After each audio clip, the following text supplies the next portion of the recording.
মক্কার তপ্ত দুপুর। সূর্য যেন আগুন হয়ে নেমে এসেছে বালুর ওপর। সেই আগুনের মাঝখানে একজন মানুষ শুয়ে আছে, শরীর রক্তাক্ত, বুকের ওপর বিশাল এক পাথর। সে দাস, নাম তার বেলাল। চারপাশে মানুষ দাঁড়িয়ে হাসছে, ঠাট্টা করছে, আর বলছে, মোহাম্মদের ধর্ম ছাড়ো। কিন্তু বেলালের কণ্ঠে ভয় নেই, ব্যথার মাঝেও সে শুধু একটাই কথা বলছে, আহাদ, আহাদ, আল্লাহ এক, আল্লাহ এক।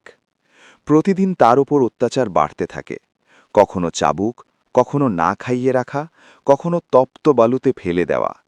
শরীর দুর্বল হয়ে যায়, কিন্তু ঈমান এক বিন্দুও নড়ে না।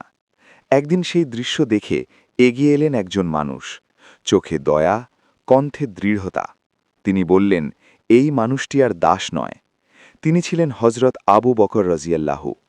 অবশেষে মুক্তি পেলেন বেলাল রাজিয়াল্লাহু। সময় বদলাতে লাগল, ইসলাম শক্ত হতে লাগল, মদিনায় গড়ে উঠল মসজিদ।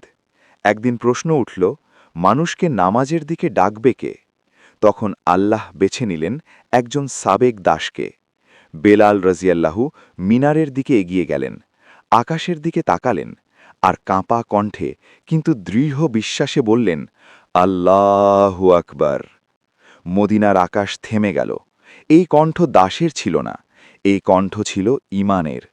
নবী মুহাম্মদ সাল্লাল্লাহু আলাইহি ওয়াসাল্লাম একদিন বললেন, হে বেলাল, আমি জান্নাতে তোমার পায়ের শব্দ শুনেছি। যে মানুষকে একদিন বালুতে ফেলে অত্যাচার করা হয়েছিল, আজ তার কণ্ঠে মানুষ আল্লাহর দিকে ডাকে। এটাই ইসলাম, যেখানে মর্যাদা চেহারায় নয়, ধনে নয়, মর্যাদা ঈমানে।